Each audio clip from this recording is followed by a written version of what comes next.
அதுக்கு ஒரு இக்னோரன்ஸ்ல பிறந்து இக்னோரன்ஸ்லேயே காலத்தை ஏன் கழிக்கிறீர்?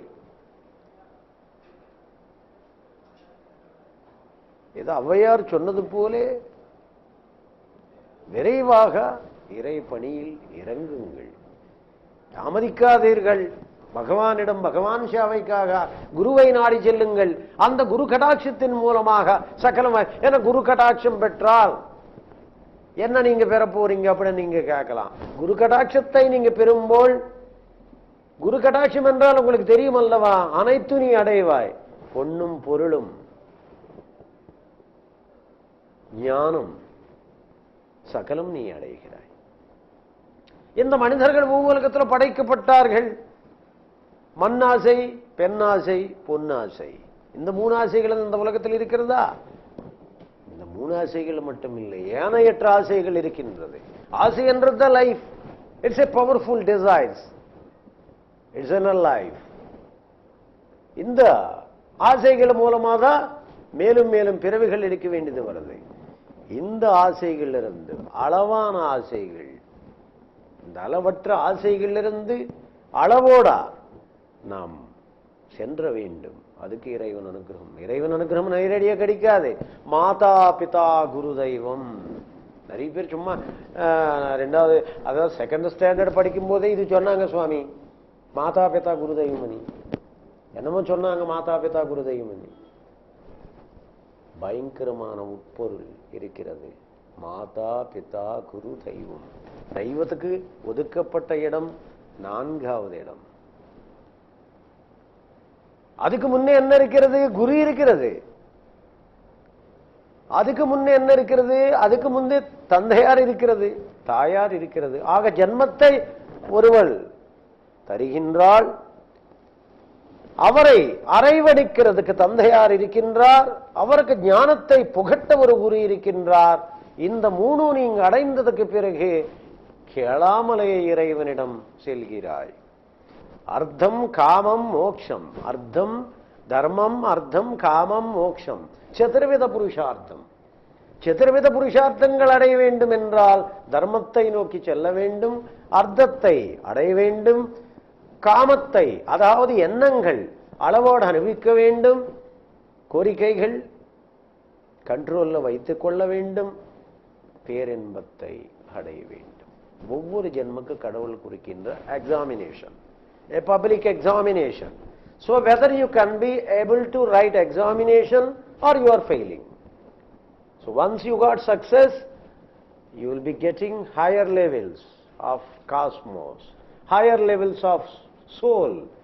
இந்த ஜென்மத்தில் ஒரு செல்வந்தனாக இருந்திருக்கீங்க, அடுத்த ஜென்மம் ஒரு அரசன் ஆயிடுவீங்க. அடுத்த ஜென்மம் தர்மங்கள் அதிகமாக அனுஷ்டித்து ஒரு நல்காரியங்களில் ஈடுபட்டு புண்ணியத்தின் அளவை அதிகரித்துக் கொண்டால் பேரரசு. ஆக இந்த பூவுலகத்தில் படைக்கப்பட்ட சகல சௌகரியங்கள் எளிதாக பெறுவாய். அது மட்டுமின்றி ஆன்மாக்கு நன்மை தேடி வரும். நம்ம எத்தனையோ என்னென்னமோ பண்ணிட்டு இருக்கோம், யாரை பார்க்கறாங்க, யாரை செய்வாங்க அப்படின்னு நீங்க நினைக்கும் போல் அந்த ஜென்மத்தில் மீண்டும் எந்த ஜென்மத்தில் பாவம் செய்தோம். இத்தனை எதுக்கு ஏராளமான பேர் கல்யாணம் நடக்கலன்னு நினைக்கிறீங்க? ஒரு பக்கம் பெண் சாபம் இருக்கிறது, பெண்ணே சாபமா இருக்கிறது. இன்னொரு பெண்ணை வந்துட்டு அப்புறம் அவர் எப்படி பெண் சாபத்தை அனுப்பிப்பார்? ஒரு பெண்ணை திடீர்னு அவர் கல்யாணம் பார்க்க ஆரம்பிச்சு 10 நாள்லயே ஒரு பெண்ணை வந்து நல்ல இடத்துல சம்பந்தம் ஆகி கல்யாணம் நடந்து போயிடுச்சுன்னா அவருக்கு அந்த பெண் சாபம் எப்படி உணர்வார்? ஒரு காஃபியில சக்கரை இருக்குது இல்லையோ, நம்ம காஃபி குடிச்சாதான் தெரியுது. இத்தனை செய்த கர்மங்களுக்கு எந்த விதமான ஒரு அனுபவிப்பு இல்லாமல், தவிப்பு இல்லாமல், how you realize? Then how you realize these entire karmic ties? Then how you realize entire infinite bliss? Then how you realize God? So what is the way of getting God realization? So you have to change, you have to find, you have to invent. Nitya Anvesham. அந்த ஒரு அன்வேஷத்தை கொண்டு இறைவனை நாடி செல்லும்போது குருதான் முதன்மையாக வருகிறார். அந்த குரு கிருபையை நீங்கள் பெற்று இறைவனை எளிதாக சந்திக்கலாம். நேயர்களே, குருமகான்கள் ஆசீர்வாதத்தின் வழியே அமைந்து கொண்டிருக்கும் சன்னிதானம் சின்ன திருப்பத்தில் அமைந்துள்ள எங்களுடைய சன்னிதானம். கடன் தொல்லை, வியாபார நஷ்டம், குடும்ப பிரச்சனைகள், மழலை பாக்கியம், குழந்தை பாக்கியம், குழந்தை செல்வம், நோய் நொடிகள், எண்ணற்ற பிரச்சனைகள் மனிதனுக்கு அன்றாட வாழ்க்கையில் பிரச்சனையாக, குறைகளாக உங்களுடைய மனதில் தோன்றுகிறதோ, என்னை நீங்கள் அணுகும்போல் அந்த குறைகள் முற்றிலும் மாற்றி நிறைவுகளாக அமைத்து தருகின்ற ஏராளமான அதிசயங்கள் நிகழ்ந்த தெய்வீக சாநித்தியம் கொண்ட ஒரு அற்புதமான ஆற்றல் மிக்க தெய்வீக சன்னிதானம் ஆனந்த துவாரகா. சின்ன திருப்பத்தை நோக்கி வாருங்கள். நிறைந்த திருப்பங்கள் உங்கள் வாழ்வில் பெறுங்கள். கண்கூடான ஆயிரக்கணக்கான மக்களின் அனுபவத்தில் நான் கூறக்கூடிய உண்மையான அருள் வாக்கு, தெய்வீக வாக்குகள்.